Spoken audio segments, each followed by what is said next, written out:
everyone, Novels Wonderland here. Thank you all for the love and support you've shown me and the channel. I, Tohsaka Rin, will become a magic god in Type Moon. Chapter 97 to 110. Chapter 97, Black Saber vs. Lion King. 12:57 Words in the courtyard. The Lion King suddenly frowned, turned her head to look at the hill not far away, and then a strange smile appeared on the corner of the Lion King's mouth. Ignoring the fatigue of her body after the day's battle and the shortage of magic power, she raised her holy spear, looked at the black dot rushing down from the distant hill, and said to Martha beside her, "Martha, go wake up Master and Karen immediately, leave the rest to you." After speaking, the Lion King held the holy spear, stepped hard on the ground, leaped up, and disappeared from Martha's field of vision. Well, this majesty is really a problem child. Soon, the huge sound of weapons colliding reached Martha's ears. Martha did not delay either, walked into the house, and prepared to wake up Karen and Shiro Kotomine. A huge storm continued to be generated as Black Saber and the Lion King's weapons collided. With their battle, the earth cracked, houses collapsed, and big trees were uprooted by the storm. Black Saber dodged the Lion King's thrust with a sidestep, then waved her magic sword to force the Lion King back, and then Black Saber looked at this different self in front of her with interest. However, when Black Saber saw the Lion King's chest, she involuntarily lowered her head to look at her own chest, and a feeling of irritability rose in Black Saber's heart. If I had chosen the holy spear back then, would it have?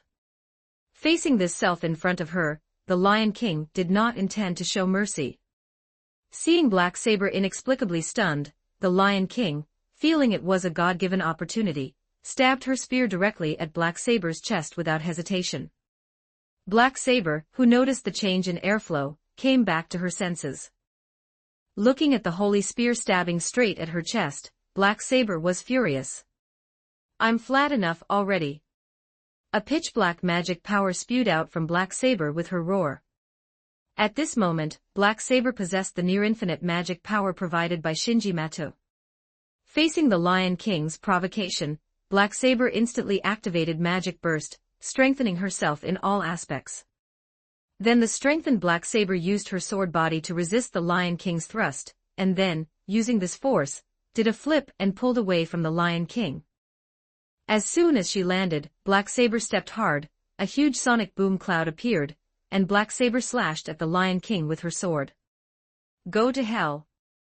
You big-chested guy, I will never acknowledge you." The baffled Lion King used the holy spear to block Black Saber's slash, then added force to her hand and flicked Black Saber away. "You guy, what have you been talking about to yourself from the beginning? I don't remember being so talkative in battle." Black Saber roared, then raised her magic sword, and liberated her noble phantasm without hesitation. Excalibur. Holy Spear, anchor released. Rangaminiad. With the collision of the noble phantasms, a huge roar rang through Fuyuki City once again. The citizens of Fuyuki City heard this huge roar, looked at the explosion site trembling, and prayed. "It's happening again, what is wrong with this world?" After waking up Shiro Kotomine and Karen, Martha didn't have time to let them change clothes, so she cautiously escorted the two little ones in pajamas and began to relocate. Suddenly Martha paused, then raised her hand to signal to Shiro Kotomine and Karen behind her. "Come out." Jalter in the alley no longer hid, and walked out calmly. "Ah la la, this saint lady seems very sensitive. Dragon Witch. And the one over there, show yourself too." However, Assassin did not intend to expose himself in front of this woman, who could see through the true names of other servants. After Martha called out for a while, he still didn't reveal his figure. "Sorry, Saint Lady, that Weirdman doesn't seem to want to show up, so what are you going to do?" "Karen, Shiro, take care of yourselves, watch out for Assassin." Martha stepped hard and instantly arrived in front of Jalter, swinging her iron fist down without hesitation, hitting the flagstaff Jalter had raised heavily. Then she turned and leaped up, using her foot to kick the flagstaff, borrowing this force to rush towards Shiro Kotomine and Karen. You really intended to sneak attack." Returning to Shiro Kotomine and Karen's side, Martha kicked Assassin, who had suddenly appeared behind Shiro Kotomine with a dagger, in the waist with a whip kick, kicking Assassin away, and knocking down a wall. Assassin jumped up from the ground, using the smoke and dust from the collapsing wall to hide and hidden again. Your opponent is me. Just as Martha turned back to help Shiro Kotomine and Karen repel Assassin. Jalter, having regained her balance, swung her war flag and slashed down with a flag behind Martha. Unable to react in time, Martha could only try her best to avoid her head while stepping forward, but her smooth back was still heavily smashed by Jalter's war flag, leaving a red mark. Martha groaned, supported the ground with one hand, pushed hard, and avoided Jalter's subsequent sword strike with a forward roll. Martha, are you okay? Karen looked nervously at the injured Martha, and at the same time began to treat Martha through the contract. Martha felt the pain in her back gradually ease with Karen's treatment, gave Karen a thumbs up and said, "Thanks, Karen. Very useful healing." Jalter held the war flag in her left hand and gripped the sword of Saint Catherine tightly in her right hand, a mocking smile appearing on the corner of her mouth. "Saint Lady, do you still have the leisure to chat with your master?" As Jalter's voice fell, several flying daggers flew out from the nearby tree canopy, firmly locking down Martha's dodging directions. Simultaneously, flames ignited on the holy sword in Jalter's hand as she thrust it toward Martha. O raging dragon of sorrow! Facing such a critical situation, Martha decisively unleashed her noble phantasm. Tohsaka appeared out of thin air behind her, blocking the flying daggers from the assassin. Then, Martha and Tohsaka leapt into the air above Jalter. Hurry and dodge, Karen, Shiro. Having leapt into the sky with Tohsaka, Martha unhesitatingly and frantically threw a continuous barrage of meteor-like heavy punches at Tohsaka's back. Following Martha's heavy punches, Tohsaka let out a cry of sorrow, and then crashed toward Jalter on the ground like a meteorite. Iron Fist Divine Judgment. Seeing Tohsaka getting closer and closer above her, a mocking expression appeared on Jalter's face. "I am the Dragon Witch, you actually expect to use a dragon to hurt me?" Jalter raised her battle flag, preparing to easily intercept the strike. However, the moment the flag touched Tohsaka, her expression changed. She could only unwillingly use her final trump card, and in an instant, Jalter vanished from the spot without a trace. The assassin standing on the treetop saw Jalter disappear, and also leapt down from the branch without hesitation, vanishing from sight. Hope you enjoy this fanfiction. If you do, and would like to read the next 30 chapters in advance, please do check out my Patreon. com/TLScarlet. Also don't forget to give me a power stone, if you do like this fiction. Your support really motivates me to continue doing my best in translating. Thanks. Chapter 98, Chapter 98, The Exit of the Lion King, and the Awakening of Kirai Kotomine. 1249 words. Zokanmato, who was watching the show from a small hill, suddenly felt a heat on the back of his hand as a command spells abruptly vanished. Then, Jalter's figure appeared beside him. To actually use a dragon as a blunt instrument through one's own strength. For the saint to be forced into using a command spells, it seems the enemy is quite strong.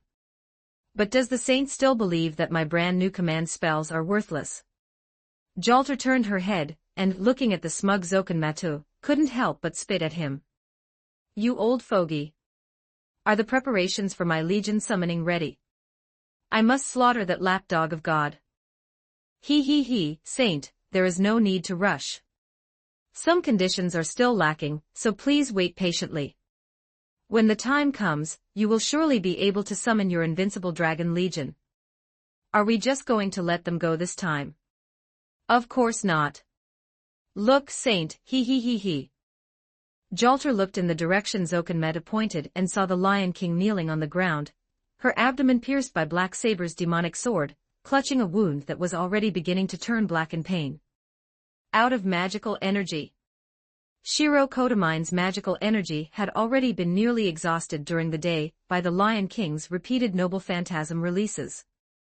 And when Black Saber attacked at night, the Lion King, lacking magical energy, eventually lost after a fierce battle against Black Saber, who had nearly infinite magical energy and was tainted by black mud. Black Saber stood before the kneeling Lion King, leaning on her demonic sword, and felt a sense of boredom as she looked at the self on the ground. It seems you didn't get a good master.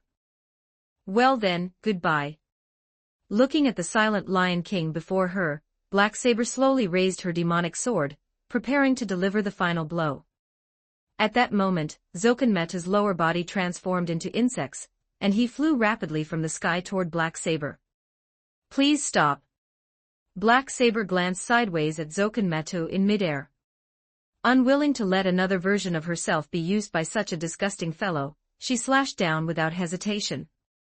At the same time, a look of relief appeared on the Lion King's face. Thank you. Landing on the ground, Zokenmetu looked with an ugly expression at the Lion King, who was dissolving into specks of starlight and vanishing from the world. Do you have some dissatisfaction with my decision? Seeing Black Saber turn her head to look at him questioningly, Zokenmetu cursed inwardly, damn these willful servants. After considering Black Saber's utility, Zokenmetu chose to endure. He bowed respectfully to Black Saber and said, I wouldn't dare. However, Your Highness, there is another enemy over there worthy of your action. Black Saber gave Zokenmetu a disdainful glare and quickly hurried toward Martha's direction. Meanwhile, just as the Lion King's abdomen was pierced by Black Saber's demonic sword, a small portion of all the world's evils entered Shiro Kotomine's body through the contract. Already drained of magical energy, Shiro Kotomine knelt on the ground in pain, as all the world's evils invaded, his body twitching as dark red blood flowed from his mouth. Oni-chan. Karen knelt nervously beside Shiro Kotomine, then turned to Martha, hoping she could provide help. But Martha ignored Karen's pleading gaze, staring tensely at a short distance away. Karen, take Shiro and run. Following Martha's shout, a jet-black beam of light attacked. Martha hurriedly unleashed her noble phantasm, placing Tohsaka in front of the three of them. With a wail from Tohsaka, it was melted within the pitch-black pillar of light. Facing the beam whose power had been reduced by 90%, Martha gritted her teeth, turned around to protect Karen and Shiro Kotomine, and used her own body to block the remaining light. As the beam dissipated, Karen calmed down. Seeing Martha's lacerated back, she began to heal Martha with magical energy while supporting the twitching Shiro Kotomine, walking away without looking back. Don't lose. Leave it to me. Not far away, Kirai Kotomine, who had been watching the show, actually showed a look of relief upon seeing his children in such a crisis. Karen, Shiro, this will do. Saying this, Kirai Kotomine quickly moved from the rooftop to Karen and Shiro Kotomine's side. Looking at her smiling father, the fire of anger in Karen's eyes could not be suppressed. Was this all you're doing? Kirai Kotomine nodded calmly and said. That's right. It was I who gave your information to the church and Kiritsugu Amiya. You really have gone bad, Kirai. Kirai Kotomine glanced at the battlefield where the sounds of fighting were coming from, then took out a gem and placed it in Karen's palm. Go find Rin. Leave this place to me.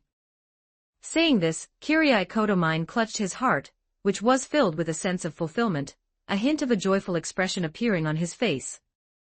This is the feeling, this feeling of saving others. I need more. Without hesitation, he pulled out a test tube filled with a milky white liquid and drank it all. So what servant will I be possessed by? Can you tell me, Karen? The potion Rin made to grant a blank spirit origin. How do you have this? By this time, Kirai, who had already drunk the potion, could no longer answer Karen's words. A linden tree, and an unprecedented serenity appeared in Kirai Kotomine's heart. The memories of this life flashed through his mind like a revolving lantern. Looking at his past actions, Kirai Kotomine's heart trembled. So that's it. I am evil itself, and what I sought was actually this kind of thing. As if having attained enlightenment, as if having awakened, the void in Kirai Kotomine's heart was finally filled by a certain existence using his thoughts. Karen looked at Kirai Kotomine's constantly changing and twisting expression, feeling somewhat at a loss. Although she felt despair toward Kirai Kotomine, ever since she was brought from Europe to Fuyuki City by Kotomine Risei at the age of 5, the care and protection this father, Kirai Kotomine, had shown her were not false in the slightest. Therefore, even if she were betrayed by Kirai Kotomine, Karen felt more pity and heartache than hatred. Suddenly, Kirai Kotomine's expression shifted into an unprecedented serenity, and his entire aura changed drastically, as if he had become a different person. Looking at the Kirai Kotomine, who had undergone an unprecedented change, Karen couldn't help but call out softly. Kirai Kotomine slowly opened his eyes at Karen's call, then turned his head to give Karen a gentle smile, and walked slowly toward the battlefield. Karen looked at the still-twitching Shiro Kotomine beside her, and the departing Kirai Kotomine. A strange sense of sadness welled up in her heart. Gritting her teeth, she used her small frame to exert herself and carry Shiro Kotomine on her back, then desperately chased after Kirai Kotomine. Kirai, stop right there. I beg you, don't go. Hope you enjoy this fanfiction. If you do, and would like to read the next 30 chapters in advance, please do check out my Patreon.com/TL Scarlet. Also don't forget to give me a power stone, if you do like this fiction. Your support really motivates me to continue doing my best in translating. Thanks. Chapter 99, Chapter 99, The End of the Night Battlefield and the Forgotten Fujimura Taiga. 1284 words. Martha was now covered in wounds. Leaning against a broken utility pole, and clutching a bleeding wound on her shoulder, she looked with a smile at Jalter, who was walking toward her. So, the biggest cheaters are you guys. Ha ha ha, lapdog of God, go to hell. Saying this, Jalter raised her holy sword, and was about to thrust it into Martha's heart. Please wait. Then, accompanied by the voice, Kirai Kotomine instantly appeared before Martha, easily catching the sword Jalter thrust down with 2 fingers. Facing the sudden appearance of Kirai Kotomine, the several servants present simultaneously showed solemn expressions. Jalter forcefully pulled her sword back from Kirai Kotomine's hand, then retreated warily and slowly, forming a pincer formation with Black Saber and the assassin to surround Kirai Kotomine. Kirai Kotomine nodded to Jalter with a smile. Thank you. Then he turned around and placed his hand on Martha's head. As a glow of magical energy lit up, Martha was restored to her original state. Seeing Kirai Kotomine heal Martha, the servants present unleashed their noble phantasms without hesitation. Oh my fury! Excalibur! Mystic Shredder! Facing the whistling noble phantasms, Kirai Kotomine still smiled.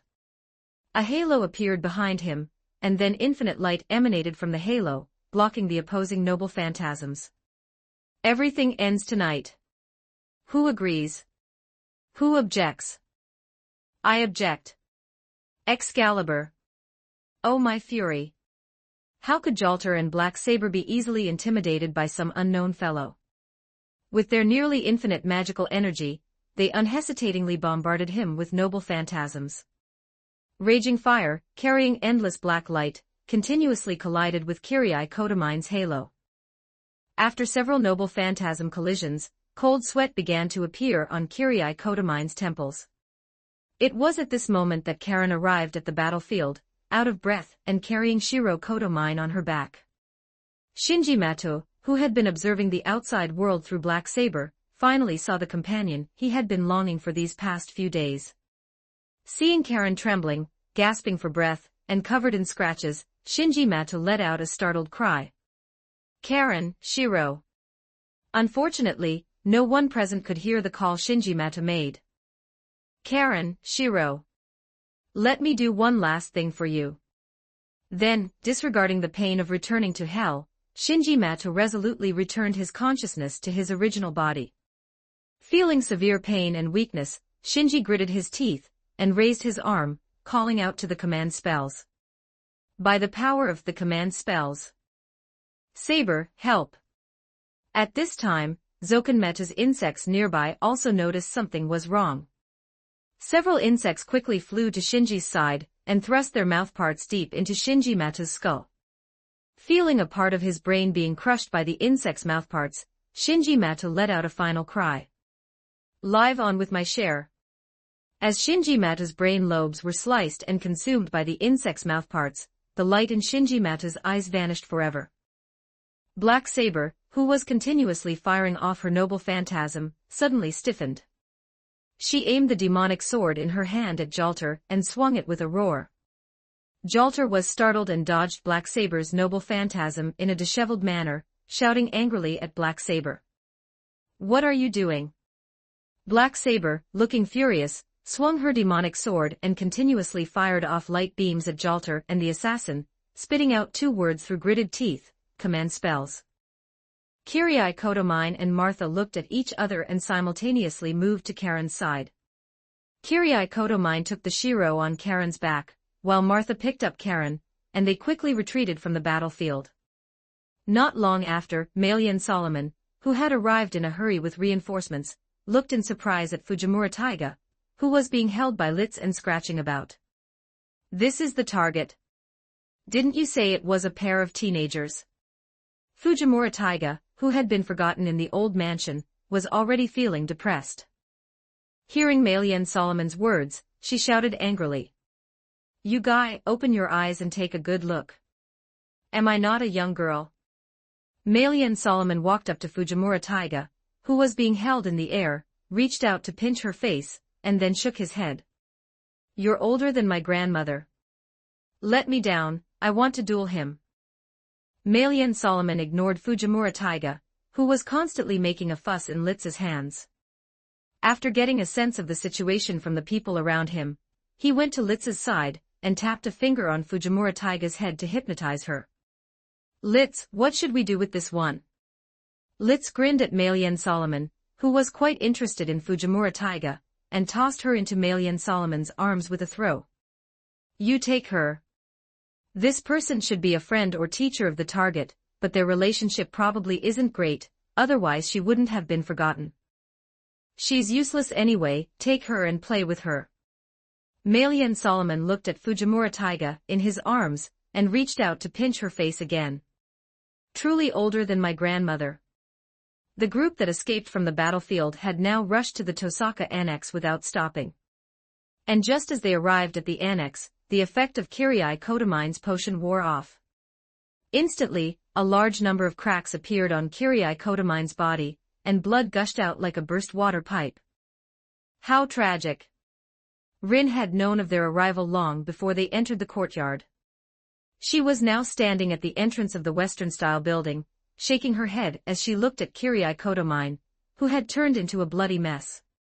At this moment, Karen, who was covered in Kyrie Kotomine's blood, acted as if she had caught a lifeline. She quickly ran to Rin and knelt down, pleading. "Sister Rin, please save father, save Shiro." Rin picked her ear and gave Martha an unhappy look before turning to open the door. "Carry them and follow me." Then Martha carried the dying Kyrie Kotomine, and Karen carried the constantly twitching Shiro Kotomine on her back, following Rin to the basement. At Rin's signal, Martha placed Kyrie Kotomine in the center of the magic circle on the floor. Rin then flipped a switch on the wall. After a while, the magic circle on the floor was activated, and a temple enveloped Kyrie Kotomine within. "It seems Kyrie used the blank spirit origin he stole from me. I told him long ago that the consequences of an incompatible person using it are unknown. It seems he forced its use and ruined his own body." Then Rin walked up to Karen and asked, "Can you explain why you are this servant's master?" Facing Rin's questioning, Karen lowered her head in embarrassment. Her mind was in a mess, and she had no idea how to explain it to Rin, so she could only keep saying, "I'm sorry." Rin looked at Karen and shook her head helplessly. She patted Karen's shoulder and then walked over to Shiro Kotomine, who was lying on the ground twitching. She then enhanced her eyes with magical energy. Looking at the familiar magical energy emanating from Shiro Kotomine on the ground, she spoke to Karen. "I was wondering why it felt so familiar. So Shiro has been eroded by all the world's evils. Hope you enjoy this fanfiction. If you do, and would like to read the next 30 chapters in advance, please do check out my Patreon. com/TLScarlet. Also don't forget to give me a power stone, if you do like this fiction. Your support really motivates me to continue doing my best in translating. Thanks. Chapter 100, Rin and Rin's Plan. The Plan of Rin and the Future Rin. 1292 words Tohsaka residence basement. Karen sat tiredly on a stool, a worried look in her eyes, forcing herself to stay awake as she watched the Kodomine father and son lying in the temple. Go get some rest, Karen. Karen turned her head toward the voice, saw Martha looking at her with concern, and shook her head, saying, Martha, I want to stay here with Onii-chan and Kirii. Just then, Rin walked into the basement carrying a breakfast tray. Hearing Karen's words, Rin shook her head, walked to the stubborn Karen's side and said, Karen, you go rest right now. Otherwise, I'll throw Shiro outside to fend for himself. Hearing Rin's words, Karen immediately became nervous, and hurriedly tried to stand up using the stool for support. However, having sat there all night, her lower body was already numb, and she stumbled toward the floor just as she stood up. Fortunately, the agile Martha caught Karen, preventing her from getting a big bump. Look at you. Do you want your whole family to lie there together in a neat row? Rin pointed to the temple nearby. Karen didn't dare to argue with Rin, and could only lower her head in confusion, staring at the tips of her toes. All right, Martha, take Karen to rest. Oh, and take the breakfast too. After eating, go take a bath and then get a good sleep. Do you understand, Karen? Karen looked at the forceful Rin and nodded. Yes, Sister Rin. After watching Martha help Karen leave the basement, Rin walked to the corner and opened the door to the secret laboratory. As soon as she entered the lab, Rin saw Da Vinci fast asleep at the table, while the recorder nearby was still glowing. Rin went to Da Vinci's side with interest, then carefully took the tablet used for recording experiments from Da Vinci's hand, lowered the volume, and selected playback. With a slightly mischievous smile, Rin fast-forwarded through the recording of Da Vinci's sleeping postures from the night. She then took out her own phone, and used magic to manipulate the modified magic tablet to transfer the video to her phone. New material. This time I must blackmail some good stuff out of Da Vinci. After finishing the operation, Rin casually placed the tablet back by Da Vinci's hand, then went to her own experimental workbench, picked up a phonograph, and placed a gem into a slot on it. Tuko, can you hear me? After about 3 minutes, Tuko's voice came from the phonograph. Received. Rin, is something the matter? The plan can begin. Tuko, deploy your puppet army to clear the field. Also, help me deal with Zokanmato and Kiritsugu Amiya. Wait, if Kiritsugu Amiya can be captured alive, no, if not, just leave him to Ilya. No problem. But Rin, have you really found a way to deal with Saggiumonica? Tuko, how could I have found one? Anyway, let's clear out the other forces first, then gather our strength for a final battle with Saggiumonica. Otherwise, the longer it drags on, the more variables there will be. I suppose that's the only way. After speaking with Tuko, Rin changed the gem, and then Waver's voice came from the phonograph. Rin, what's up? Waver, how is the defensive line you and the King of Conquerors are setting up? Using your technology, we've almost finished. What is it, Rin? Could it be? Yes, we're ready to start the plan. Your side could be attacked by Saggiumonica at any time. You must be prepared. In a moment of crisis, remember to use the blank spirit origin I gave you. Rin, you be careful on your end too. You too, Waver. In a residential house near Mount Ryudo. The adult version of Shinji was looking at the Holy Grail brought by Mash and Fujiwara Ritsuka with a grave expression. He then asked into the communicator. Rin, why did you have Mash and the others bring the Holy Grail? Shinji, that's not your concern. You just need to follow my instructions and hand this Holy Grail over to Monica's servant, Solomon. Rin, I am the frontline captain for this operation. I must be responsible for Gudako, Mash, and Fujiwara Ritsuka. What exactly are you planning? Shinji, have you grown bolder? You've actually learned to question me. Fine, I'll tell you then. After I returned, I activated all of Chaldea's Spiritron computers. The calculation results show that if history is to return to its proper course, this heaven's field must be handed over to Solomon. Understood. I don't understand. I don't understand how handing this Holy Grail to Solomon can have any positive impact on the course of history.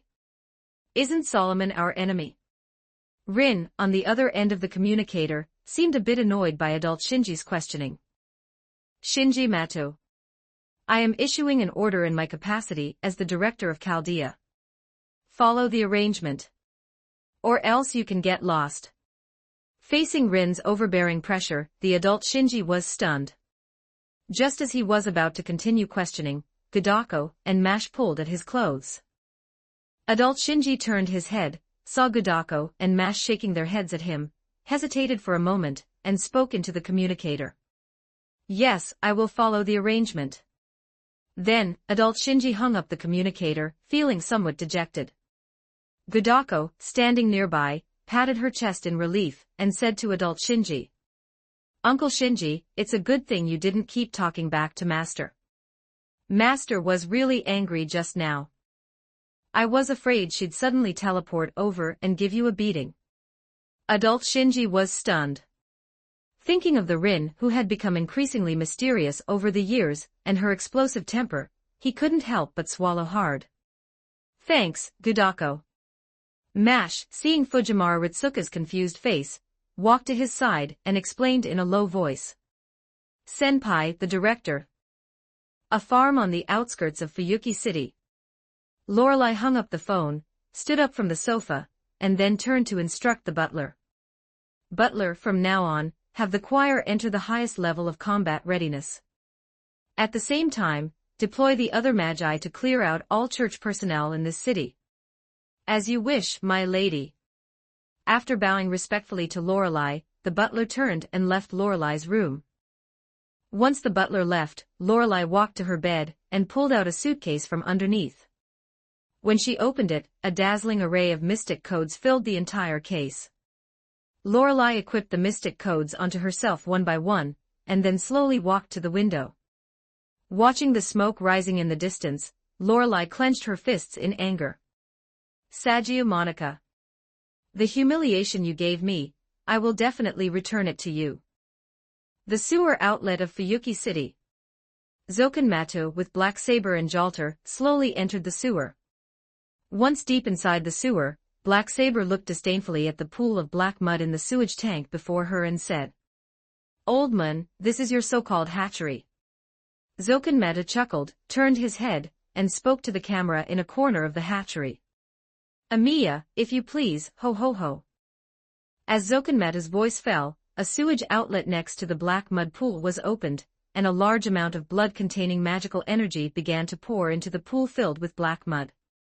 Hope you enjoy this fanfiction. If you do, and would like to read the next 30 chapters in advance, please do check out my Patreon.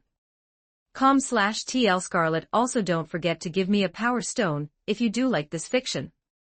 Your support really motivates me to continue doing my best in translating, thanks. Chapter 101, Chapter 101, The Dragon Legion and the Start of War. 1159 words. Zokanmato looked triumphantly at the black mud pool as blood was being poured in and said, Ho ho ho, I really must thank Tohsaka Rin. It was she who let me know of your existence, holy maiden. Amiya, and I have been preparing for this plan for 7 years. Now it's up to you, holy maiden. Shortly after the Fourth Holy Grail War ended, when Sakura accidentally asked about servant information, Rin blurted out most of the information she knew to Sakura. Later, Sakura, who became friends with Shinji, also shared most of what Rin had said when Shinji accidentally mentioned servants. And it was through Shinji that Zokanmato learned of Jalter's existence. With Kiritsugu Amiya's help, he had assassinated a large number of ordinary people, and French people with magical potential over the years, hoarding a large amount of blood containing magical energy. Now, as this blood was injected into the black mud, the materials for Jalter's Dragon Legion were ready. Ho ho ho, please, holy maiden. Jalter looked at the black mud containing a large amount of magical and life energy, and nodded with satisfaction. She then raised her war banner and called out continuously, her deafening roars echoing through the sewer. My Dragon Legion. On the other side of the monitor, Kiritsugu Amiya watched the wyverns crawling out of the black mud pool and roaring. He silently lit a cigarette, and then pressed the detonator, blowing open the ground above the black mud pool. Assassin, let's go. Let's seize the Lesser Grail. At the Fuyuki City Church, Narbalek calmly held a teacup and glanced at Seal, who had an anxious expression on her face. No need to worry, Seal. Those magi are all third-rate, they won't cause any real impact. But leader, our comrades are being attacked by magi. Please let me go out. Malian Solomon, who was constantly fooling around with Fujimura Taiga nearby, now held Fujimura Taiga's head with one hand while pulling and stretching her face with the other. Seal, you need to stay calm. You brat, let go of me. Malian Solomon was stunned by Fujimura Taiga's voice, then turned back, released her head, and used both hands to pull at her cheeks. Fujimura Taiga, whose face was already swollen, refused to be outdone. She also reached out and grabbed Malian Solomon's cheeks, pulling them outward with force. Outside the church, the magi who had received Lorelei's orders were gathered, launching continuous attacks. Litz easily led the agents and knights to clash with the magi. Fools who aren't afraid of death. With a casual punch, she sent a magus flying who had activated reinforcement magic to engage her in melee, then yawned out of boredom as she watched the chaotic battle. In fact, most of the magi held a perfunctory attitude toward Lorelei's orders, which could be easily seen from their held-back attacks. Naturally, the church had no intention of having a real life-and-death decisive battle here either, so they were also fighting the magi with a perfunctory attitude. After dealing with a few hotheads from the magi's side, Litz felt extremely bored. She handed over command to her deputy, found a large broken rock to sit on, and watched this utterly fake battle. Suddenly, the roar of a beast echoed across the battlefield. Both sides stopped fighting in unison, and looked up at the sky. Several wyverns had appeared, circling above the battlefield. Having just been created, their stomachs were empty. Seeing the gathered food carrying magical energy, they couldn't wait and flew down, intending to have a feast. The magi and church personnel below cried out in surprise, then unhesitatingly launched attacks at these legendary beasts. The wyverns, seeing that the food actually dared to resist, roared in anger and began to attack the crowd on the ground. Litz watched the wyverns diving toward the ground, quickly stood up, lifted the rock she had been sitting on, and threw it with all her might. Organize the formation. Don't give them an opening. Some wyverns were shot down by the magi and church personnel, while others snatched up unlucky souls and ascended into the sky, opening their bloody maws to devour their flesh. As Jalter continued to create more wyverns, an increasing number appeared in the sky over Fuyuki City, beginning their diving attacks on humans. Damn it, how can there be so many wyverns? Where did these things come from? Litz, having organized the church personnel, looked up at the wyverns in the sky with displeasure. Suddenly, with a loud boom, a giant monster, a hybrid of a dolphin, whale, and bat flew into the sky from the church courtyard. It was the demon formed from Malian Solomon's left leg, the King of the Sky. The massive King of the Sky soared up, nimbly reaching the wyverns and opening its long snout to bite a group of them in half. Seeing the King of the Sky, the magi began an orderly retreat under the direction of their leaders. At the same time, the puppet legions stationed throughout Fuyuki City began to attack the dragon swarms in the sky under Toko's orders. The puppets' arms shifted and transformed into cylinders, firing a continuous barrage of magic bullets into the sky. The attacked wyverns quickly retaliated, some diving down to engage in fierce combat with the puppets, while others flapped their giant wings to create wind blades. Toko, along with Aoko, Alice, Sakura, and Fujino, arrived at the seaside by car. Upon reaching the shore, Toko's group ran right into the metafaction emerging from the sewers, and both sides watched each other warily. Toko turned her head and signaled to Alice, then casually opened her suitcase. It seems these guys are the targets. A flat black cat made of shadows larger than Toko and lacking thickness emerged. Though it looked like a cat, it was a strange creature consisting mostly of a mouth. It emerged from Toko's suitcase and roared at Zokanmata's group. Ayoko took the lead, rushing out from Tuko's side and firing magic bullets at Saber Alter, drawing her away into the distance. "I'll handle this one, you guys be careful." Fujino instantly entered her servant state. A rainbow light flashed in her eyes as a massive twisting force enveloped Kiritsugu Amiya, an assassin. Assassin quickly picked up Kiritsugu Amiya to dodge the strike, then placed him on the beach before drawing weapons to engage Fujino in a fierce fight. Book recommendation: My Love with Fujiwara Chika Won't Have Any Problems, single heroine. Main plot is Kaguya-sama plus Rascal does not dream of Bunny Girl Senpai. Hope you enjoy this fanfiction. If you do, and would like to read the next 30 chapters in advance, please do check out my Patreon. com/TLScarlet. Also don't forget to give me a power stone, if you do like this fiction. Your support really motivates me to continue doing my best in translating, thanks. Chapter 102, Chapter 102, Sakura's Power. 1360 words after Kiritsugu Amiya landed, he quickly pulled out his firearms, aimed at Tuko, and pulled the trigger without mercy, beginning to spray bullets. However, all the bullets were easily blocked by Tuko's shadow familiar. Tuko pushed up her glasses and looked at Kiritsugu Amiya facing her, saying casually, "So my opponent is you. TSK, I feel a bit underestimated."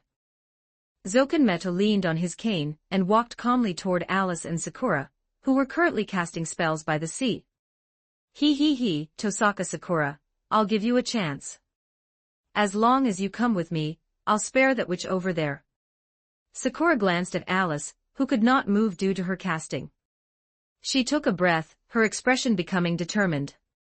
Instantly, Rin's seal was deactivated, and Sakura's hair turned snow white. Little Red Riding Hood. Zokenmeto showed a greedy expression as he looked at Sakura. He then tapped his cane lightly on the ground, and a massive swarm of insects appeared, rushing toward Little Red Riding Hood. Little Red Riding Hood held her chainsaw, wearing a broken expression. Ignoring the stings of the insects, she rushed in front of Zokenmeto and revved the chainsaw. Zokenmeto, split in half, laughed as his upper body was carried into the air by insects, while his lower body turned into a sea of bugs that began devouring Little Red Riding Hood. He, Tohsaka Sakura, let me see your talent. I believe you will be the most perfect mother body besides your sister. As Little Red Riding Hood was gnawed into white bone, intense emotions returned to Sakura's heart. In that moment, Sakura utilized the results of the special training Alice had given her over the past 2 days. With a thought, she repurposed those returned emotions, and a mermaid princess singing a moving melody appeared in the nearby sea. The mermaid princess sang happily, then spread her small hands. The seawater transformed into a giant wave that crashed down upon Zokenmeto. Zokenmeto used his insects to lift himself higher, dodging the crashing wave. At the same time, he pointed his cane, and dozens of spikes made of water impaled the mermaid princess, pinning her to the sea surface. With the death of the mermaid princess, even stronger emotions fed back into Sakura's heart. Using the techniques taught by Alice, Sakura used these emotions to summon an even more powerful ploy. Indeed, having learned this technique, as long as Sakura's main body remained safe, her summons would theoretically grow stronger with every death. The giant from Jack and the Beanstalk appeared on the beach. Standing 7 meters tall, the giant raised a massive wooden club, and smashed it down toward Zokenmeto in midair. Zokenmeto watched the fairy tale ploys grow stronger, and sensed something was wrong. After evading the giant, he began to attack Sakura's main body. A large swarm of insects flew toward Sakura at his command. Sakura watched the swarm flying toward her. With a thought, the giant was instantly teleported in front of her to block the insects. Then, the shadow behind Sakura suddenly expanded, forming a thicket of shadow thorns to surround her. She spoke to Zokenmeto with a hollow voice. "It's useless. You are not my match." After she spoke, Sakura glanced at the giant. The giant instantly let out a wail and exploded with a bang, completely wiping out the insects on the beach. Next, Sakura waved her hand, and the swan from the ugly duckling appeared on the beach. Well, this swan was quite large, about 5 meters from head to tail. Zokanmeto looked at the fairy tale ploys that kept dying and growing stronger, feeling a wave of apprehension. He glanced at the scarred Kiritsugu Amiya nearby, and the docks hundreds of meters away where explosions echoed, then controlled his insects to turn and flee into the sewers. First Tohsaka Rin, now Tohsaka Sakura. This entire family deserves to die. Sakura watched Zokanmeto flee into the distance. She stepped out of the Shadow Thorn defense, and walked behind the queen she had just summoned. Then, her entire hand turned black, and she reached through the queen's back to rip out her ploy's heart. Using this surge of emotion, she instantly summoned the genie from Aladdin and pointed at the frantically fleeing Zokanmeto. The first wish, bring him back before me. As you wish. Sakura looked at Zokanmeto, who had been brought back in front of her. She waved her small hand, and countless tentacles stretched out from the shadows to bind him tightly. The second wish, bring his true body back to this vessel. As you wish. The crest worm inside Shinji Mata's heart within the black mud was instantly pulled from Shinji Mata's body along the contract into Saber Alter's body by a mysterious magical power, and then transferred into Zokanmeta's body on the beach. This ploy actually managed to drag out Zokanmeta's true body, which had been protected within Avalon, using this method. Sakura, having activated her origin, looked expressionlessly at the struggling Zokanmeto. Finally, she pointed her finger, and a shadow extended from it to connect to Zokanmeta's body. Zokanmeto looked at the shadow connecting Sakura to him, and fell into a panic, struggling even more violently. Let me go, let me go. I can't die here. As Sakura's magic surged, Zokanmeto instantly froze. His eyes gradually became hollow and he stopped struggling, becoming like a puppet. I won't kill you, you are Shinji's grandfather. However, I have stripped you of all your emotions and severed your contract with your servant. From now on, you will never feel joy, anger, sorrow, or happiness. You will live the rest of your life like this. Zokanmeto turned his head hollowly to look at Sakura, but since his emotions had been stripped away on a soulful level, he didn't even know what he wanted to say. At this moment, Zokanmeto felt only emptiness, endless emptiness. Having lost even the most basic of emotional drives like desire, he climbed up from the beach and walked aimlessly into the distance. You have one last wish. Sakura looked at the genie asking for her last wish, and waved her hand casually. Help me. Understood. With that, the genie transformed his emotion-composed self into a surge of magic power that returned to Sakura. Simultaneously, Sakura deactivated her awakened state, returning to her black-haired self. Sakura raised her hands in disbelief and looked at them. Is this my power? Sister, I finally have the power to help you. Toko took a cigarette from her pocket, walked over to Kiritsugu Amiya, whose limbs were twisted and deformed, and stuffed a cigarette into his mouth, lighting it for him. Why didn't you kill me? It was just Rin's request. Besides, I don't hate you. You're actually quite similar to an old friend of mine named Araya Sauren. I don't know if you've heard of him, but you're both persistent bastards. Is that so? Toko and Kiritsugu Amiya smoked together, watching the fight not far away. After a long time, Toko spoke to Kiritsugu Amiya. Order your servant to commit suicide. You've already lost, haven't you? The command spells on Kiritsugu Amiya's hand flashed. Assassin suddenly appeared by his side, instantly grabbed him, and fled into the distance. Ha still hasn't given up. What a strange person. Well, I'll just leave him to Ilya. Toko stood up from the beach and brushed the sand off her hands. Suddenly, a massive pressure appeared on the scene as a giant dragon roared, bursting through the ground to reveal its massive body. Jalter stood atop the dragon's head, smiling radiantly at everyone on the beach. Crush them. Hope you enjoy this fanfiction. If you do, and would like to read the next 30 chapters in advance, please do check out my Patreon.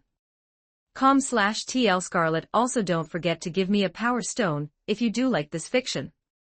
Your support really motivates me to continue doing my best in translating. Thanks. Chapter 103, Chapter 103, The battle continues, Jalter's exit and the bridge giant.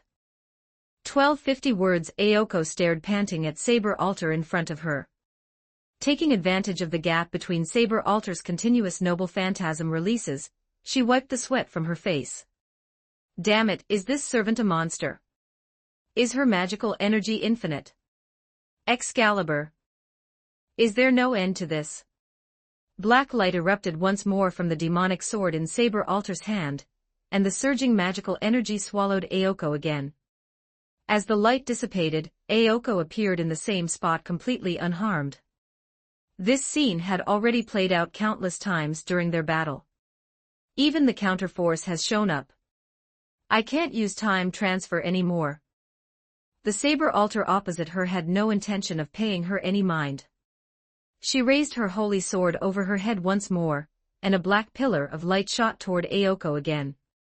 Watching the incoming magic cannon, Ayoko's hair instantly turned red as she entered her magus state. Then, a massive magic circle appeared at her elbow. Using the surge of magical energy from her elbow as propulsion, Ayoko threw a punch that exceeded the speed of sound.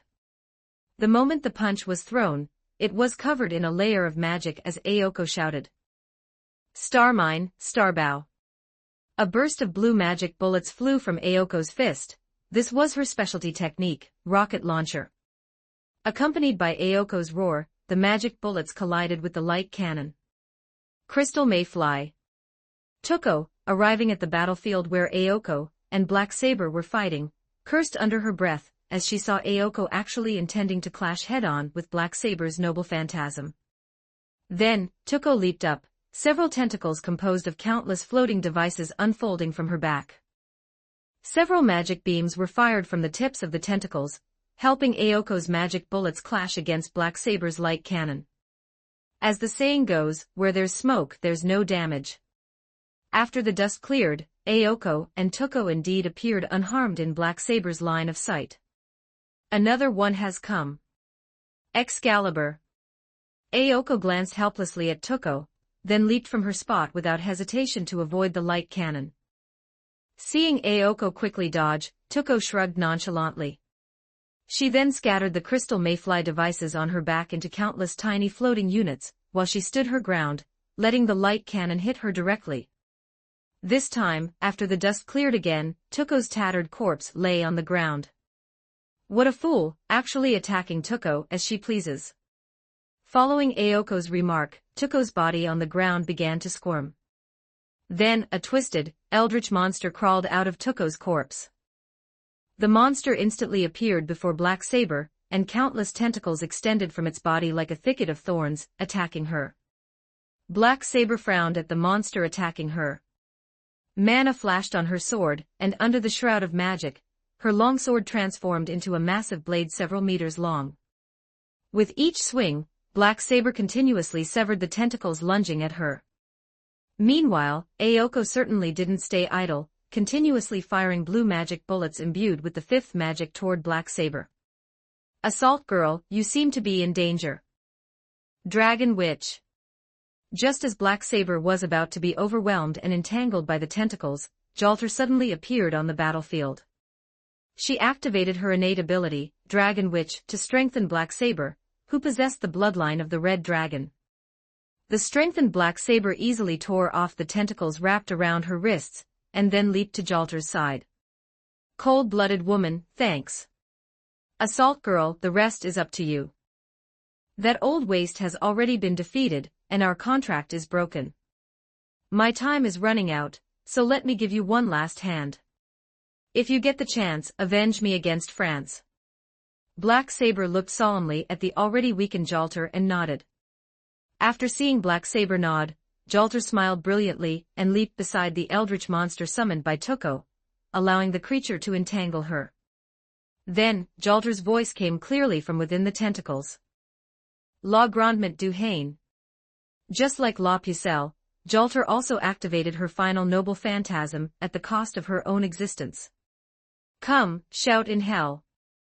The joy of being born, the hatred of being born, the despair of being born. Let it all roar out. A massive pillar of fire rose into the sky, piercing the clouds. Above the clouds, even the barrier created by Monica and Solomon began to show slight cracks under the force of this soaring fire pillar. Looking at the dying flames and the scorched earth left behind, Black Saber raised her demonic sword and muttered to herself. Cold-blooded woman, I will help you destroy France. Excalibur. Vijnapti Matrata, mystic eyes of distortion. Broken phantasm. At that moment, a disheveled Fujino appeared on the battlefield. Facing Black Saber's noble phantasm, Fujino unhesitatingly unleashed her own power to clash with her. Simultaneously, Toko, who had activated a spare body, and Sakura launched a sneak attack from behind Black Saber. Toko without hesitation crushed an Age of Gods rune stone she had obtained from Gilgamesh, launching a fireball like a sun toward Black Saber's back. Sakura took out the shorthand codex given by Rin. The shorthand codex was quickly reduced to ashes by shadow-like flames in Sakura's hands. Then, magic bullets of the 5 great elements, wrapped in layers of shadows, swarmed toward Black Saber's back like a colony of bees. Don't think I'll fall just like this, you weaklings. A massive amount of mana erupted from Black Saber. Whether it was the miniature sun, created by the Age of Gods rune stone, or the 5-element imaginary number magic bullets made through the shorthand codex, all were powerlessly blocked by the mana bursting from Black Saber's body. Damn it, is her mana really infinite? Who on earth is this person's master? Aoko looked at Black Saber with frustration, feeling a headache coming on. Just then, a massive roar came from the beach not far away. Everyone turned to see a golden giant thousands of meters tall grabbing Fafnir, who was only about 100 meters long. Amidst Fafnir's painful wails, the giant crushed it into a pulp. Aoko looked happily at the distant bridge giant and said, Alice succeeded. The massive bridge giant strode forward, beginning its advance from the sea toward the battlefield. Its colossal frame allowed the bridge giant to cover hundreds of meters with every step, reaching the battlefield in just a few strides. Black Saber looked solemnly at the bridge giant that pierced the clouds. She raised her demonic sword and swung it at the bridge giant with mana that surpassed her body's limits. A light cannon, more powerful than ever before, was unleashed from the demonic sword in Black Saber's hand. Yet even so, her noble phantasm only made the bridge giant stumble slightly, causing a few cracks to appear where it was hit. However, those cracks were quickly restored by Alice's mana support, looking as good as new as if they had never appeared.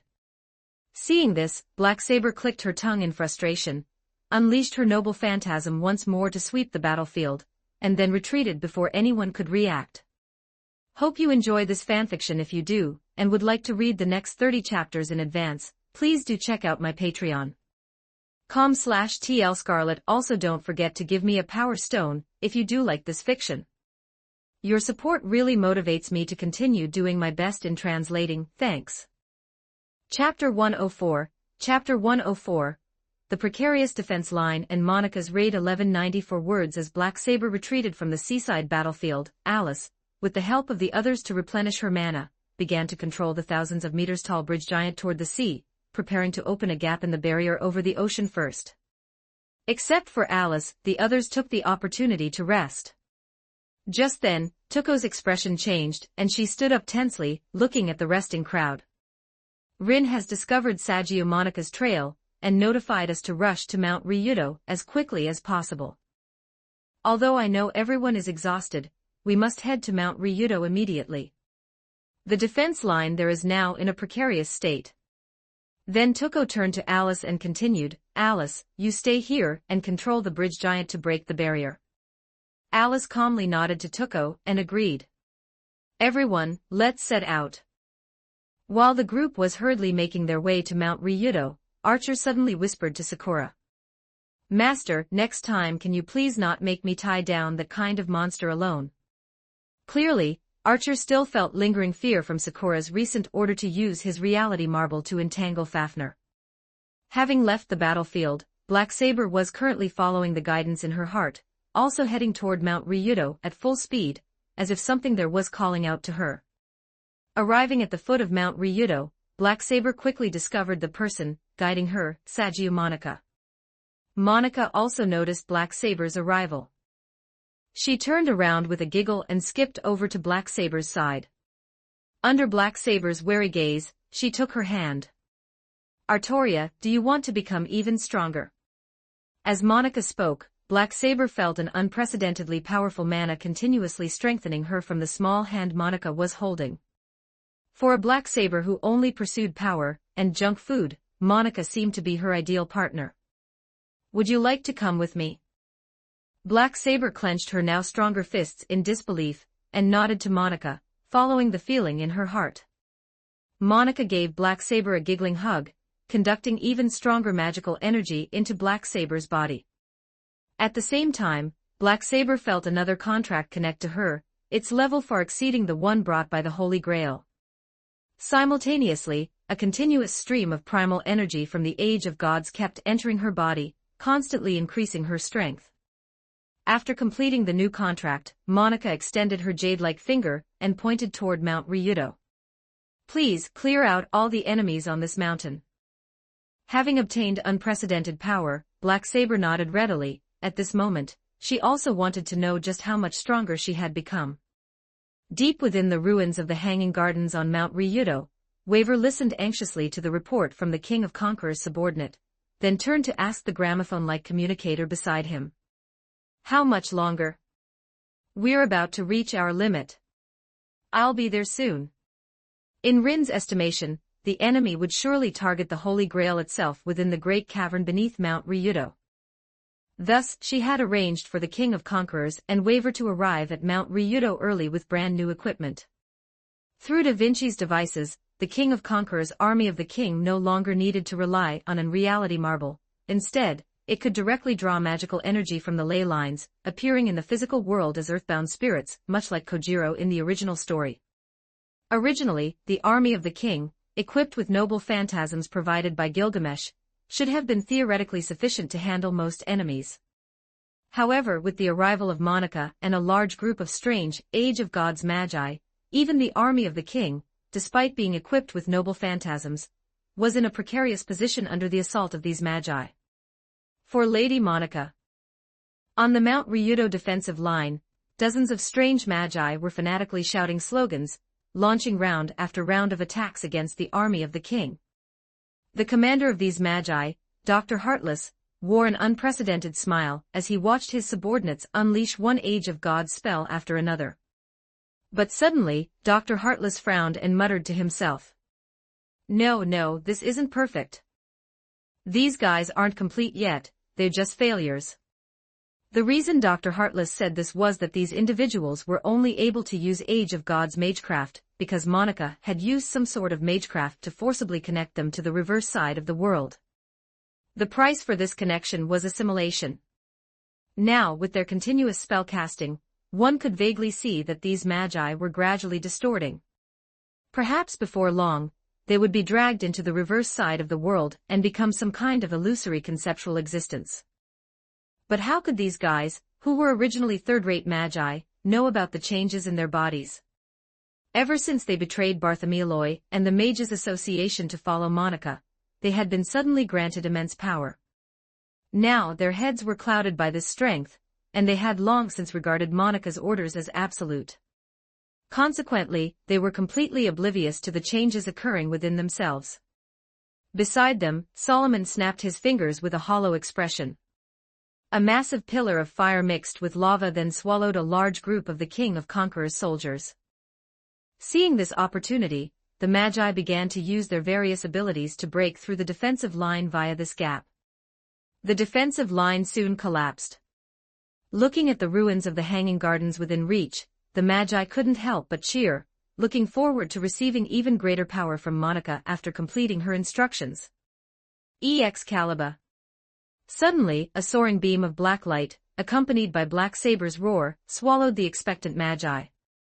Heartless confirmed that Black Saber was Monica's servant through the magical energy she carried. He lowered his guard and questioned Black Saber. Why are you attacking your own people? A bunch of trash. Proud as she was, Black Saber naturally disdained explaining anything to a weakling like Dr. Heartless. In truth, her reason for attacking was simple: those guys didn't have Monica's mark.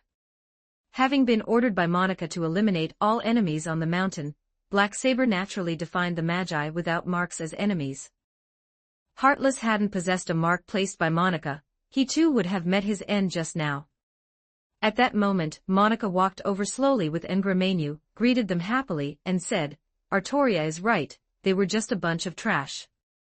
Since they were failures anyway, it doesn't matter if they're dead." Heartless glanced at Monica in fear, hurriedly bowing and saluting her with deep respect before following slowly behind. Looking at this girl directly connected to the route, not a single trace of resentment remained in his heart.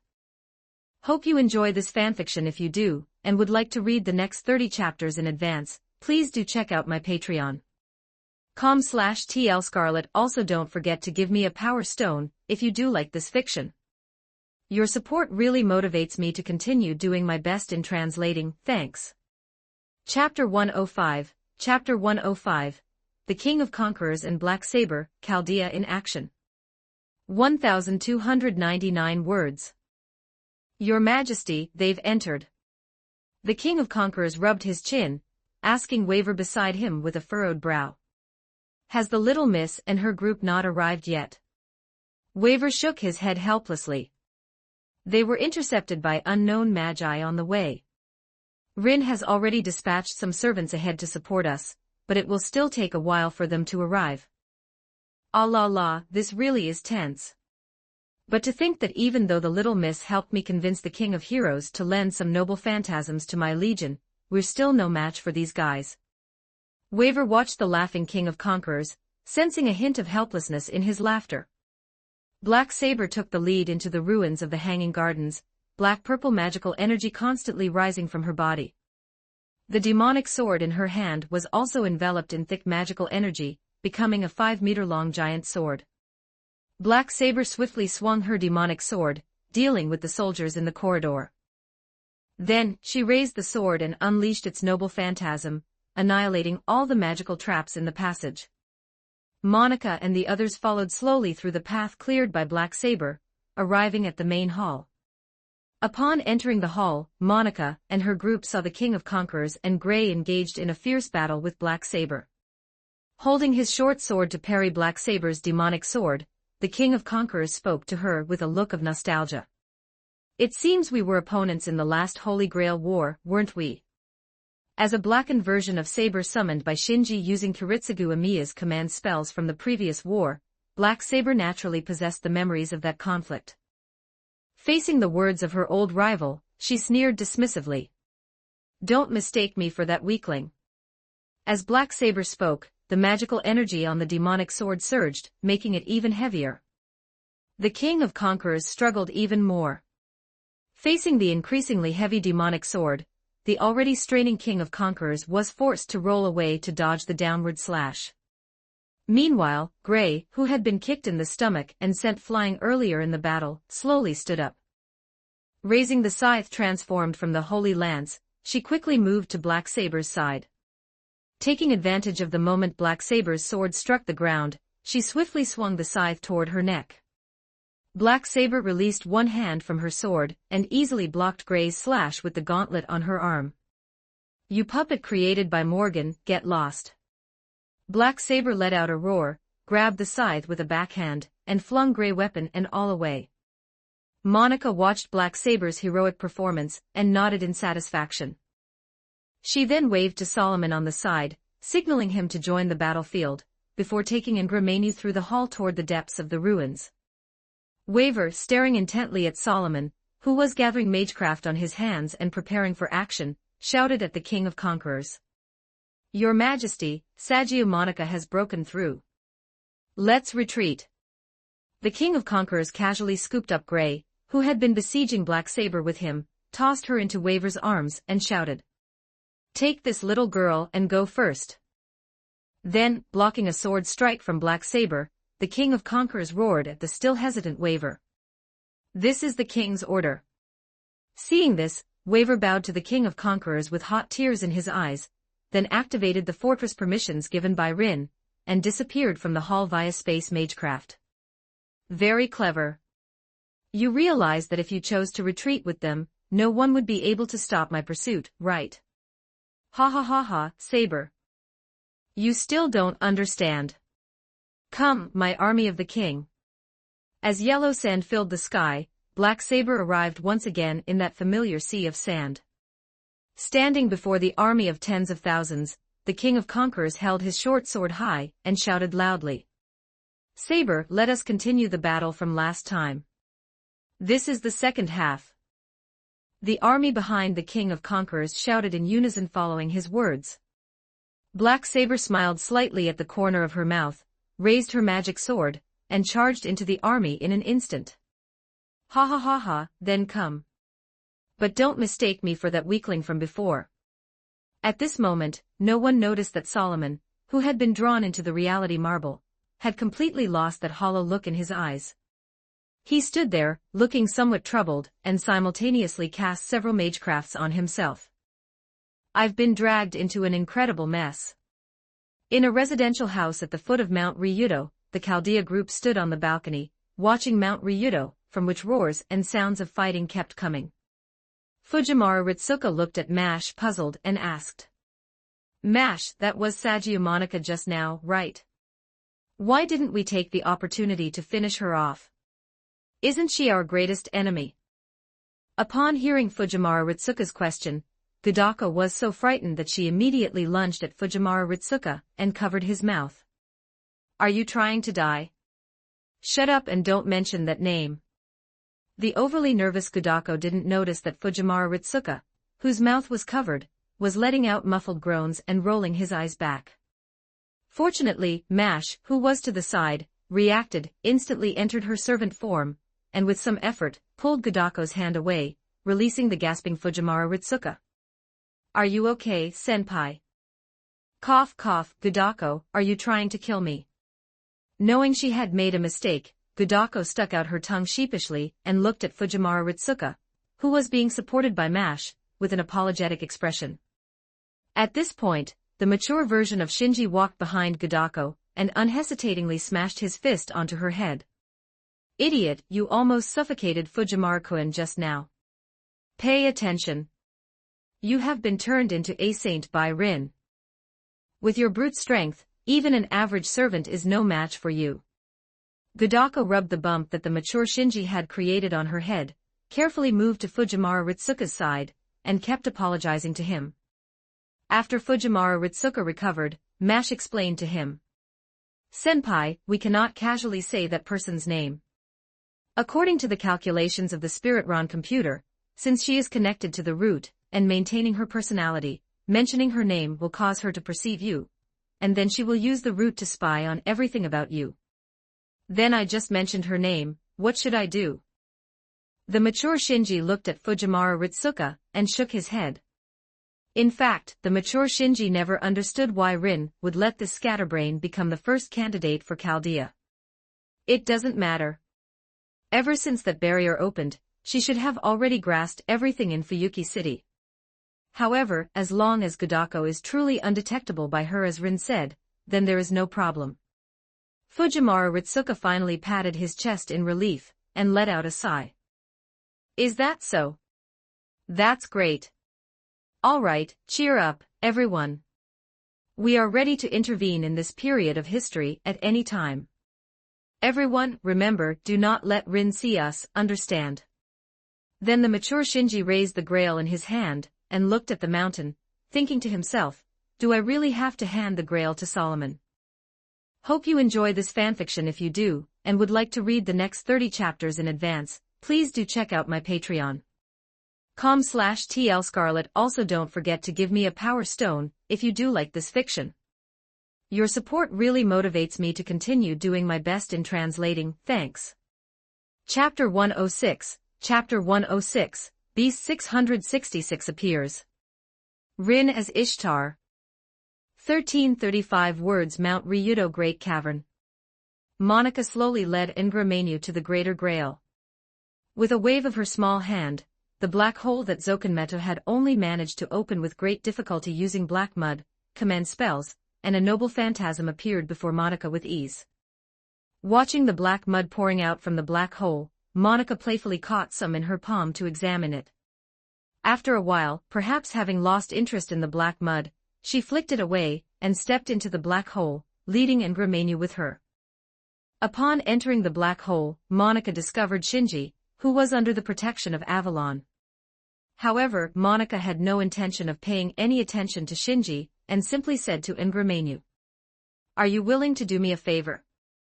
Monica tilted her head, and looked at Ngramenu beside her with a cruel expression. Ngramenu ignored her expression, and just stared fanatically at Monica's face, nodding frantically. The expression on Monica's face became increasingly cruel. She slowly approached Ngramenu, then suddenly struck, piercing through Ngramenu's chest. She withdrew her arm, and watched the smiling Ngramenu collapse into the black mud. Suddenly, the black mud surged, and a huge dragon-like, beast-like head emerged from the black mud. Then 1, 2, until 7 heads fully rose from the black mud. This was the beast 666 recorded in the Bible. After this monster fully appeared from the black mud, a giant beast with 7 heads, 10 horns, and 10 crowns on its horns roared and crawled before Monica. Compared to Monica's tiny frame, this giant beast was hundreds of meters long, and as it continuously absorbed the black mud into its body, it kept growing larger. "Go and destroy everything you can see." Monica spun happily on the spot. Then, with a wave of her small hand, the entire Greater Grail shattered completely.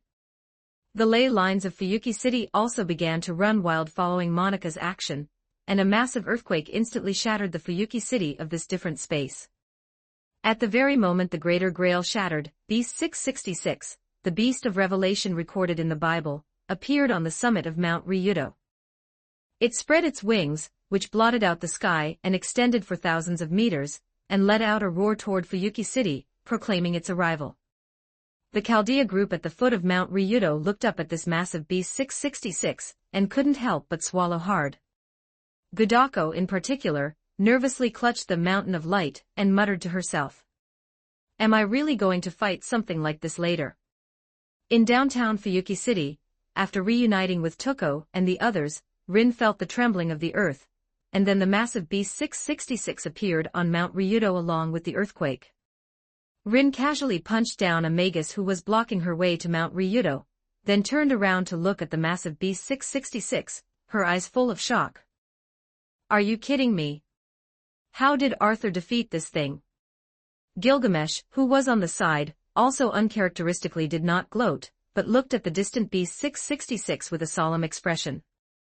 At this moment, Rin thought of something and quickly turned to Tuko. "Tuko, tell Alice to stop destroying the barrier quickly. Once the barrier is destroyed, this kind of thing will run outside. At that point, I'm afraid it will be the true end of the world. Also, to deal with such a giant beast, don't get in the way. Please help save the ordinary people now." Tuko and the others nodded and then began to act separately. "Karen, please go and notify the church and the Mages Association, and ask them to come and help too, please." Faced with Rin's request, Karen, who had been worried about Shiro and Kirai, nodded, then took Martha, and changed direction, rushing toward the church. Having made the pre-battle arrangements, Rin glanced at Gilgamesh beside her and said, "Gil, let's fight side by side from now on." As she spoke, Rin unhesitatingly took out a blank spirit origin, and drank it in one gulp. Then a massive magical power storm erupted with Rin as the center. The light of the magical power obscured everything around it. When the light dissipated, a figure exceptionally familiar to Gil appeared where Rin had been. Ishtar's bow. Rin casually summoned, and a huge bow floated beside her. Then a breeze blew, and Rin suddenly felt a chill. Rin looked down and instantly turned red. How can it be so revealing? Gilgamesh, hearing the tone from the Ishtar before him, instantly understood that the person in front of him was still Rin. He crossed his arms and said to Rin in a playful tone, "The attire of a god, you will get used to it later." "How could I ever get used to it?" "Forget it, let's go." Ishtar's bow. Following Rin's call, Rin held the huge bow and quickly rose into the sky, flying toward Mount Ryudo. Gilgamesh watched the hurriedly departing Rin, shook his head, and summoned the Vimana to follow closely behind her. Arriving near Mount Ryudo and sensing that she was within range, Rin unhesitatingly took out several gems containing ancient starlight. After crushing the gems, she entered the starlight mode in her servant form. Then, Rin held Ishtar's bow, and a basketball-sized golden star appeared in her hand, which then turned into a stream of starlight and gathered on Rin's hand. Rin drew Ishtar's bow and shouted. Mountain range trembling. Wages of the star. On the summit of Mount Ryudo, B666 was roaring madly to celebrate its rebirth. Suddenly, a light descended from the sky, and a huge explosion accompanied by pain swept through the entire body of B666. Rin looked at the place that used to be Mount Ryudo, but was now a giant crater, and nodded in satisfaction. So it was just big and scary. No wonder Arthur could defeat it. It really grew so big for nothing. Just as Rin was intoxicated with her own success, a golden ripple appeared behind her. A chain quickly extended from it, wrapped around Rin's ankle, and threw her back to the original spot. The moment Rin was thrown away, on the ground that Rin hadn't noticed, a huge black shadow suddenly turned into B666, roaring and spitting fire toward the airspace where Rin had been. Gilgamesh had a mocking expression on his face, and maneuvered the Vimana to Rin's side. Sure enough, it's Rin, always likes to drop the chain. Who likes to drop the chain? I just didn't expect this guy to be so cunning. Instantly, Gilgamesh's expression changed, and while shouting at Rin, he maneuvered the Vimana to start dodging rapidly to the side. Get out of the way. Rin heard Gilgamesh's voice and hurriedly looked back. A huge figure appeared before her eyes. Rin's mouth twitched, and she let out a sheepish laugh, then waved at the huge head in front of her. Hello there, ah. Beast 666 wouldn't pay attention to Rin's cuteness. It opened its huge mouth and bit toward Rin. In this critical moment, Rin dodged crazily. Before the huge mouth could swallow her, she finally flew out of the range of the big mouth, but she was still heavily hit by the huge head, and smashed toward the ground like a meteor. Gilgamesh saw Rin being knocked away, slammed his hand hard on the armrest of the Vimana's throne, and then hundreds of golden ripples appeared behind Gilgamesh. Go die for this king. Hope you enjoy this fanfiction. If you do, and would like to read the next 30 chapters in advance, please do check out my Patreon. com/tlscarlet. Also don't forget to give me a power stone, if you do like this fiction. Your support really motivates me to continue doing my best in translating. Thanks. Chapter 107, Chapter 107, Old Worm, Die. Kiritsugu Amiya enters the game. 1290 for words. Unlike the panicked crowd, Zoken Mato, who had lost his emotions, was strolling on the deserted street. Zoken Mato, hand over the command spells. Zoken Mato stopped, raised his face filled with emptiness, and looked at Kiritsugu Amiya, who was speaking to him while being carried by assassin. You are Amiya, Amiya, can you tell me what I should do? Kiritsugu Amiya looked at Zoken Mato, who was trembling continuously from recalling his emotions and goals, and shook his head with some emotion. Assassin, he's finished. Remove his command spells. Upon hearing Kiritsugu Amiya's words, Assassin walked to Zoken Mato's side and mercilessly used a dagger to sever Zoken Mato's hand that bore the command spells. As Assassin's noble phantasm passed through, the origin attribute of cutting and closing began to take effect. Zoken Mato, whose mage circuits had been destroyed, still looked at his severed left hand with a blank expression. However, as the mage circuits were severed, the magecraft maintaining him began to fail. The worms, receiving no supply of magical power, began to run wild, frantically devouring all the fluids in Zoken Mato's body. Before long, a large number of unsatisfied worms began to tear through Zoken Mato's skin and rush out of his body. Assassin casually cut the worms crawling out of Zoken Mato's body into two. Kiritsugu Amiya looked at the emaciated Zoken Mato on the ground, who was on the verge of death, and without a care, let Assassin take the command spells and begin to retreat. As long as I have command spells, I still have a chance. I must still have a chance. I can definitely save all of this. At that moment, a gunshot rang out. Kiritsugu Amiya looked at the hole shot through his abdomen in disbelief, looking at the assassin carrying him on his back in confusion. Why didn't you help me block it? Then, a massive surge of pain radiated from his mage circuits, and Kiritsugu Amiya began to wail in agony. Assassin casually placed Kiritsugu Amiya on the ground, slowly pulling down his mask and flipping back his hood. You want to find a safe place and then use a command spell to make me commit suicide, don't you? Kiritsugu Amiya. At this time, Ilya, holding a gun with trembling hands and teary eyes, looked at the wailing Kiritsugu Amiya on the ground and hurriedly threw down the strangely shaped firearm. Panicked, she ran to Kiritsugu Amiya's side with Berserker. Kiritsugu Amiya, in pain on the ground, saw the gun in Ilya's hand and gave a self-mocking laugh. Ha ha ha, an origin bullet. Indeed, the gun in Ilya's hand was the pistol loaded with origin bullets that Kiritsugu Amiya had casually thrown at the scene after threatening Rin during the last war, which Rin later picked up. Then, Kiritsugu Amiya struggled to sit up.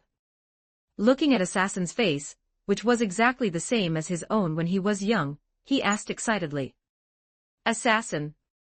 Did I succeed? You failed. To save others, you ultimately chose to become a guardian, starting years of murder, killing everyone who could threaten the world. But how is that different from what we did when we were young? As I thought, you are me. You're seeking the Holy Grail. You're seeking a miracle. So after sensing that I was going to order you to commit suicide, you gave up on protecting me. There was one reason I chose to give up on you, but more importantly, haven't you realized yet? Since that monster came out, the Holy Grail is gone. And Tohsaka Rin once had Archer bring me a message. If I could bring you to her, she could give me the Holy Grail, the chance to save everything. Ilya looked blankly at Assassin and Kiritsugu Amiya as they talked. Wait a bit longer. Just as Rin said, if I disable Kiritsugu's mage circuits, he'll understand. He'll come back to me and give up on that dream. Kiritsugu Amiya, on the ground, finished his conversation with Assassin and turned to Ilya. Let's go. Take us to see Rin. Ilya froze, looking at Kiritsugu Amiya in disbelief. Why won't you give up? It's Rin, it must be Rin, she lied to me. As Ilya went berserk, Berserker also began to let out an angry roar, taking out his nameless axe sword and menacingly facing Kiritsugu Amiya. Kiritsugu Amiya looked at Ilya in front of him, and after pondering for a long time, he asked. Ilya, are you willing to support me like I did? Support my dream. If I pursue your dream with you, Kiritsugu, will you stop abandoning me? At that moment, a smile finally blossomed on Ilya's face. Although this wasn't the best ending for Ilya, at least this little girl, who had lost her parents since childhood, had finally found her father. Assassin shook his head as he watched Kiritsugu Amiya being carried by Berserker, following Ilya as she skipped away into the distance, and sighed. Kiritsugu Amiya. You really are a scumbag. But you'll understand when the Spirit Ron Holy Grail ceremony comes. That girl Rin is the real monster. At this time by the seaside, Alice was standing in the palm of the hunched-over bridge giant, watching Fuyuki City get closer and the battlefield of B666 in the distance, where explosions and flashes continued. She couldn't help but increase her magical output, trying to make the bridge giant move faster. Meanwhile, Waver and Gray, who had escaped from Mount Ryudo, happened to run straight into the group from Chaldea. Mash looked at Waver and Gray, who suddenly burst out from the path, and couldn't help but exclaim. Professor Waver. Teacher Gray. Waver frowned, looking at this group of magi, and secretly made a gesture to Gray. Seeing Waver's gesture, Gray understood and gripped the scythe in her hand, lowering her head to hide her expression under her hood. Suddenly, a violent magical reaction surged from the massive crater at the former site of Mount Ryudo. Everyone quickly scattered to avoid it. Then, a black light cannon struck the spot where they had just been standing. Afterward, Saber Altar, holding a demonic sword, leaped up from the crater and landed in the middle of the group. Die, you rats! Then, Saber Altar flipped the demonic sword in her hand. With a horizontal slash combined with the exploding magical energy on the blade, She formed a 5 or 6 meter demonic sword and slashed toward the Chaldea group, Waver and Gray. The mature Shinji suddenly reached out a hand to block the demonic sword, while at the same time pulling out the Holy Grail and throwing it into Fujimaru Ritsuka's arms, shouting, "Godako, go prepare as planned. Fujimaru, Mash, you two take the Holy Grail to Solomon. Leave this one to me. Waver, Gray, please stay and help me too." Waver and Gray looked at each other in confusion, then came behind the mature Shinji. At the same time, Waver took out the blank spirit origin Rin had given him, hesitated for a moment, then tilted his head back and drank it in one gulp. Saber Alter leaned on her demonic sword, looking at the mature Shinji with a frown. After some thought, she spoke to the mature Shinji. "You're that piece of trash. But can that black mud actually make someone grow old?" Hope you enjoy this fanfiction. If you do, and would like to read the next 30 chapters in advance, please do check out my Patreon. com/TL Scarlet. Also don't forget to give me a power stone, if you do like this fiction.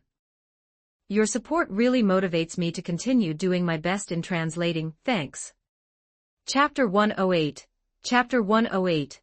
Rin vs 1321 words. Beast 666 roared, its 7 massive dragon heads continuously spitting out dragon breaths of different attributes.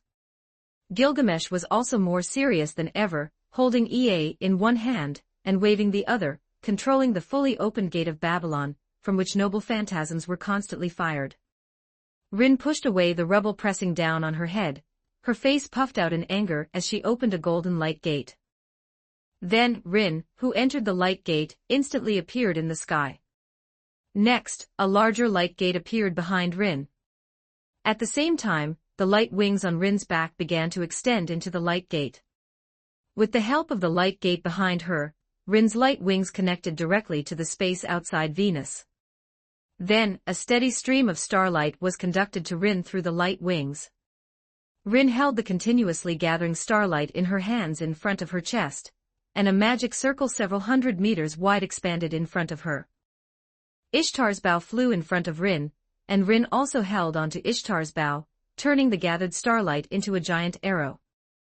Magical energy surged within Rin as she pulled back Ishtar's bow with all her might, shouting, "Receive this eternal starlight.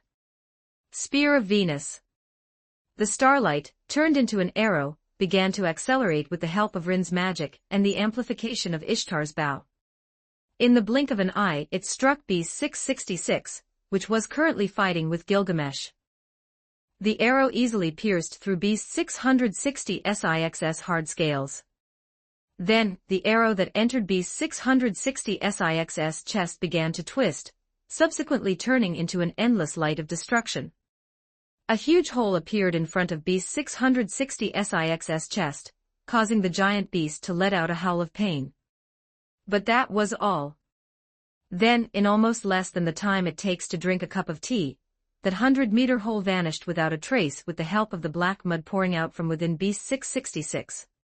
It didn't have any effect at all. Gilgamesh, while firing a rain of noble phantasms, shouted to Rin, "Don't daze off, it's coming for you." Hearing Gilgamesh's warning, Rin saw Beast 666 roaring and pouncing toward her. Somewhat embarrassed and angry, she activated reinforcement magic, then delivered a flying kick that landed heavily on Beast 660 SIX's head.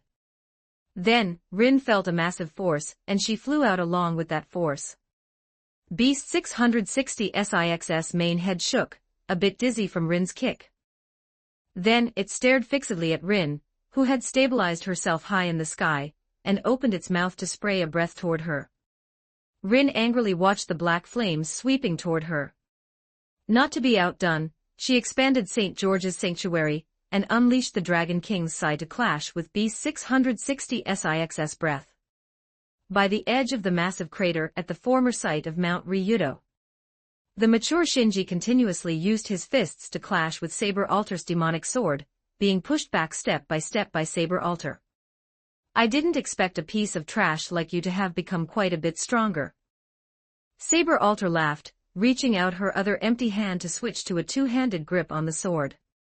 Then, with a burst of magical energy, she sent the mature Shinji flying with a single slash. But you really are tough. The mature Shinji climbed up from the ground, brushed the dirt off his clothes, and beckoned to Saber Alter. Of course, come again. Provoked, Saber Alter was furious. She raised her demonic sword and shouted, Excalibur.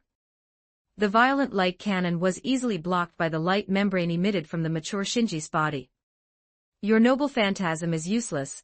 I have already merged with Avalon. At this time, Waver, who had awakened from the memories brought by drinking the blank spirit origin under Gray's protection, took out a feather fan, and waved it without hesitation. 8-point labyrinth.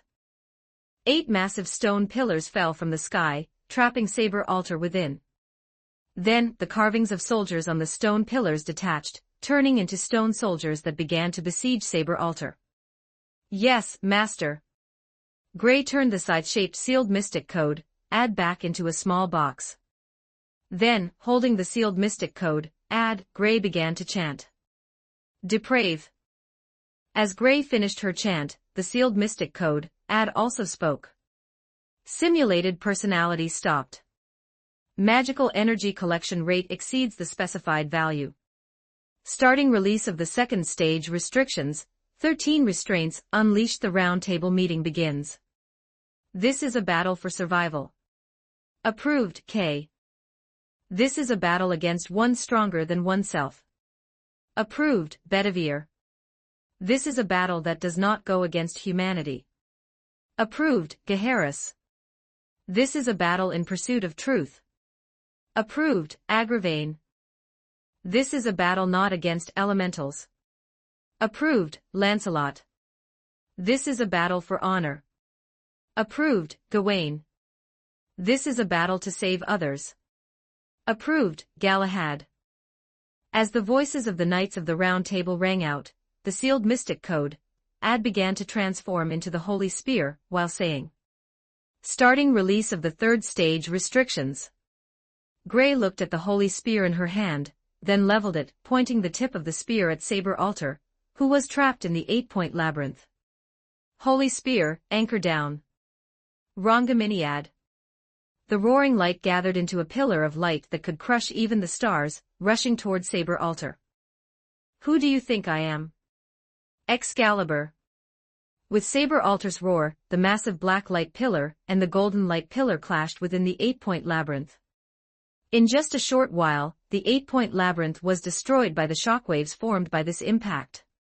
Then, accompanied by Saber Alter's roar, the holy golden light pillar was pushed back bit by bit.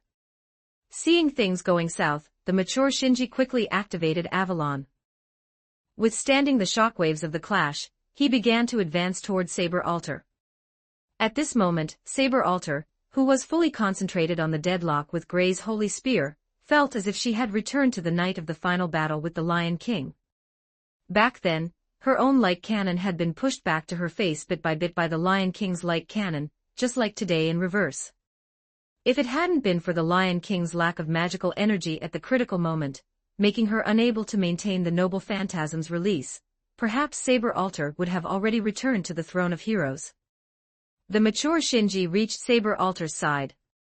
Looking at the Saber Alter before him, he gritted his teeth, and pushed with all his might, shoving Saber Alter away.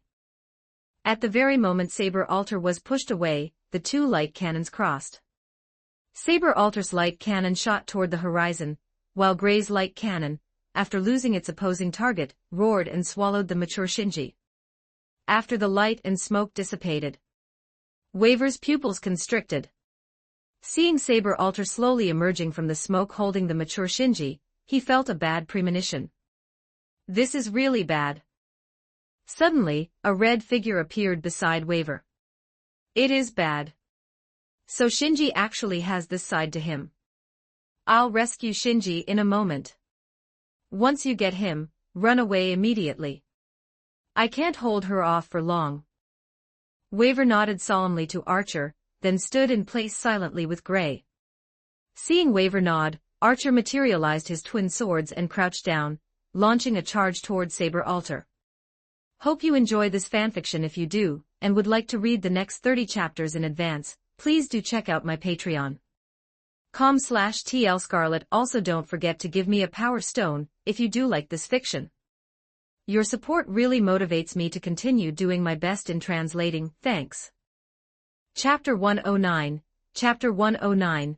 Archer exits and Bartholomew moves out 1286 words, triple-linked crane wings. Archer leaned forward and charged toward Saber Altar, simultaneously throwing out the twin swords in his hands to release his signature technique. Just as Saber Altar swung her sword with one hand to parry the first pair of twin swords, another pair appeared behind her almost simultaneously. This forced Saber Altar to drop the mature Shinji, and lean back sharply to narrowly avoid the second pair. But Archer's third strike was not launched. Instead, he gave up on this almost certain hit, and instead grabbed the mature Shinji, and threw him toward Waver. Let's go. Dark Saber straightened up with a grim expression, staring intently at Archer. Are you looking down on me? Why did you forego the final blow just to save that piece of trash? Archer casually wagged a finger at Dark Saber. Strategy, do you understand? My goal this time was to rescue Shinji, and I have achieved my goal. As for whether I attack you, it's not important. Archer then turned to look at Weber and Gray, who were carrying the matured version of Shinji into the distance, and continued. See, in the time I've been talking to you, they've already reached safety, so I've won, haven't I? By the way, as the victor, I request a ceasefire. What do you think? Go to hell.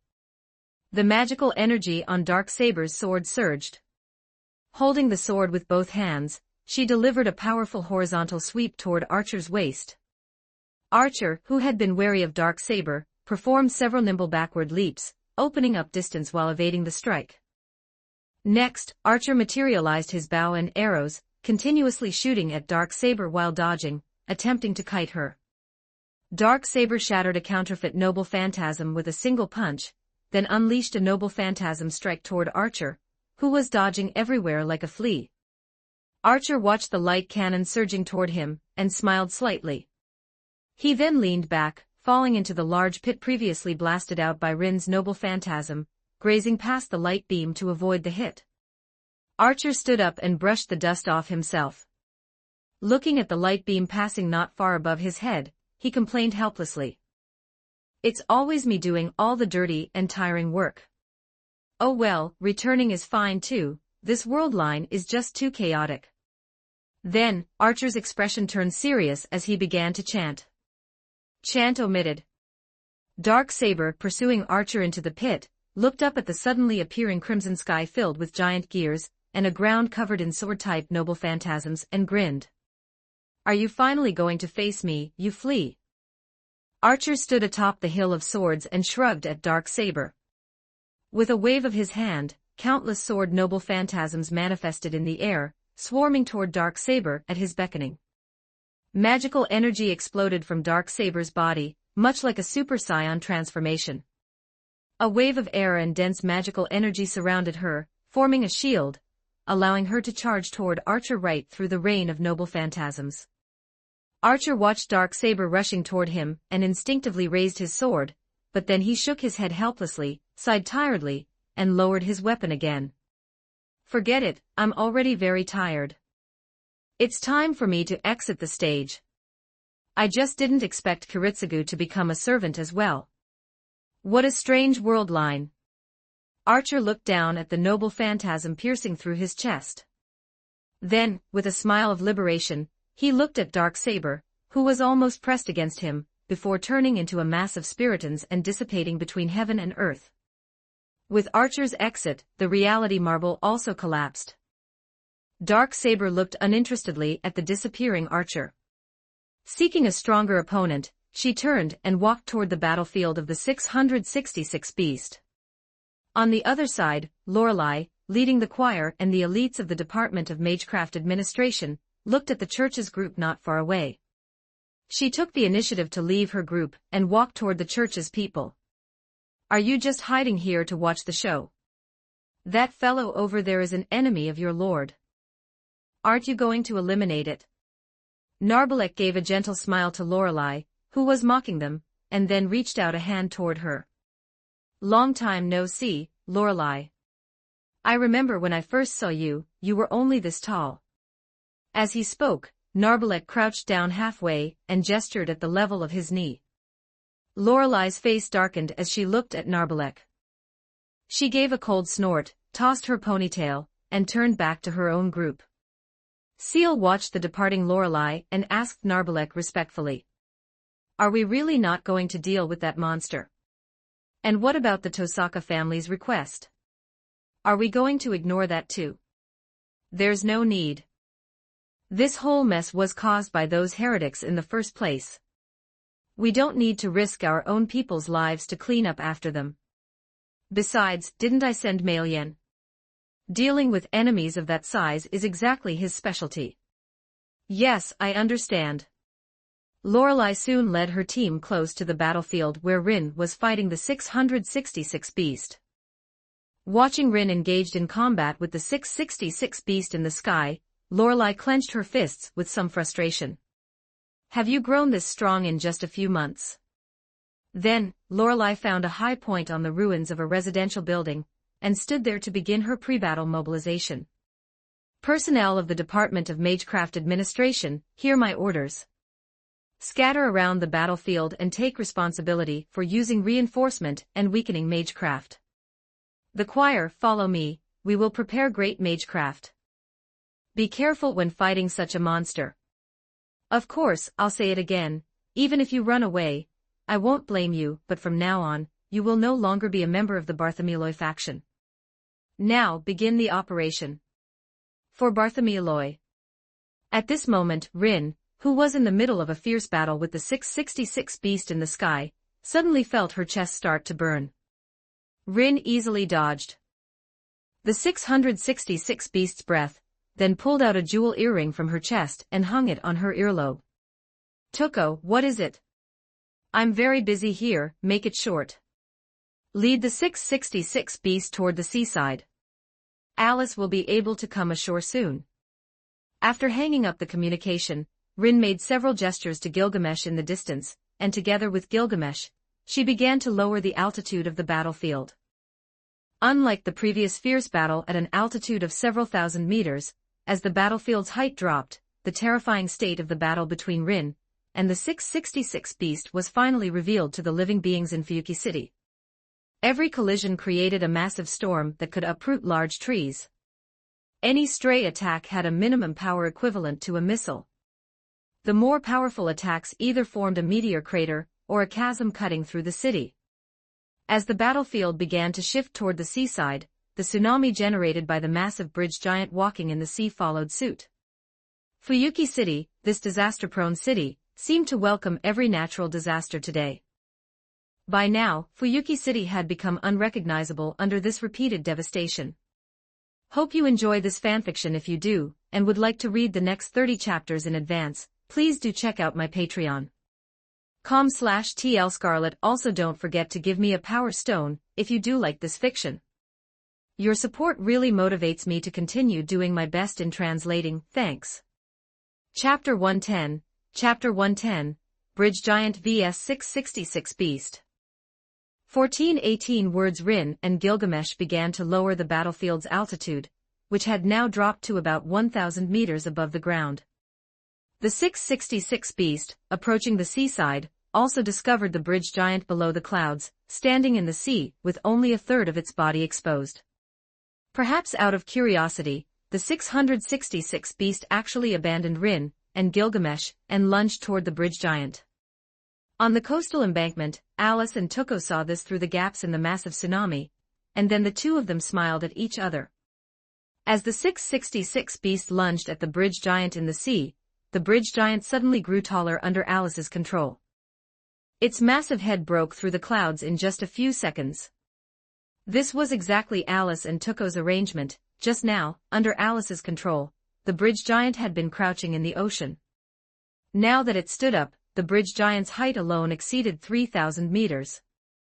The bridge giant swung its massive hand, hundreds of meters wide, and firmly grabbed the 666 beast, which was only 1,000 meters long from head to tail, mercilessly crushing the 666 beast into its chest with great force.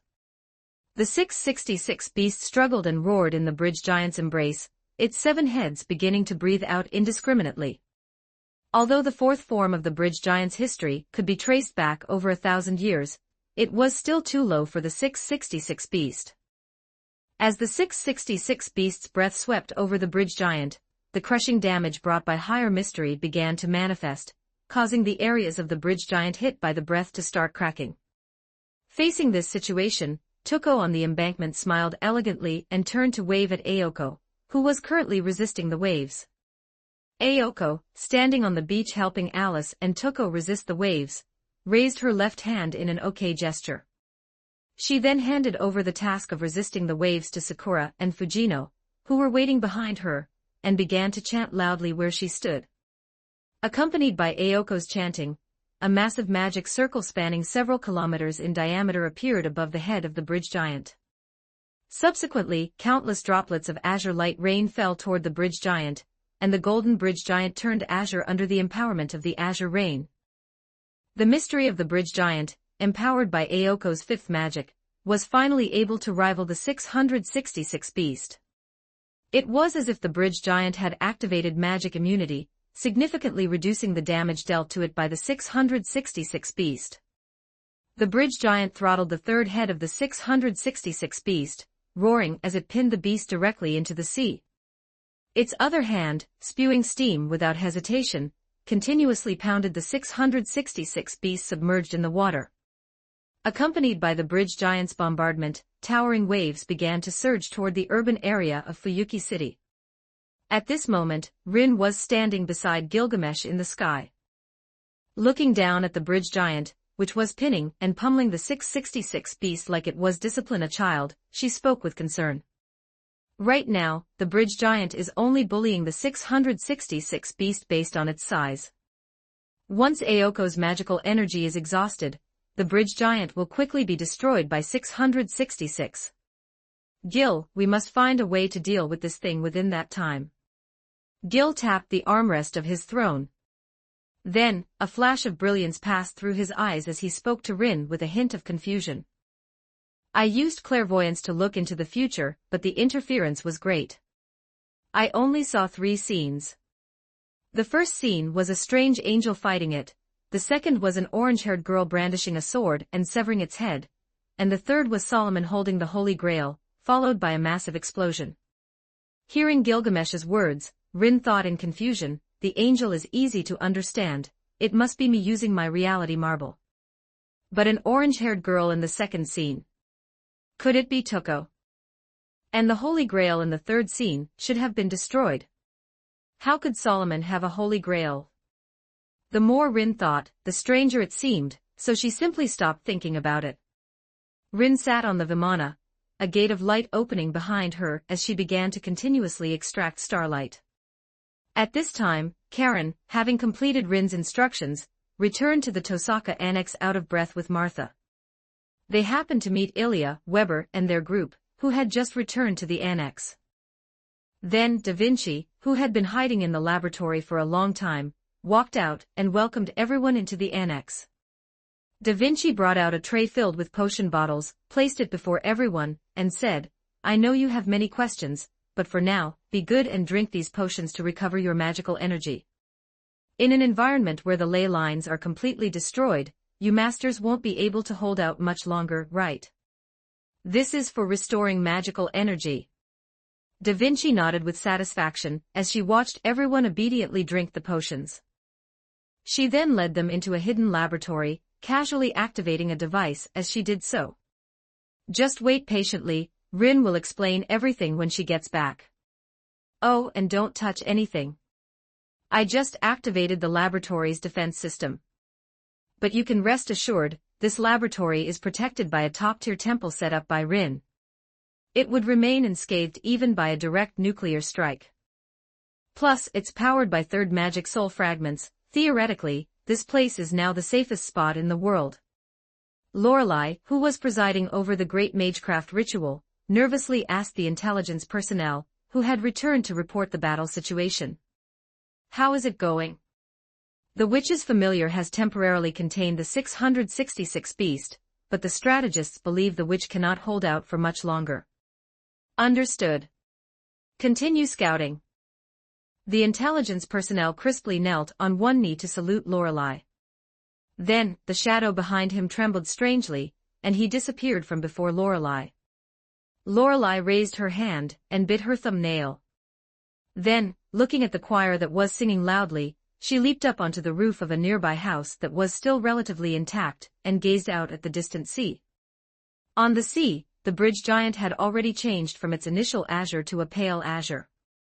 Along with the change in color, the struggling 666 beast dealt even greater damage to the bridge giant, and tiny cracks now covered the giant's entire body.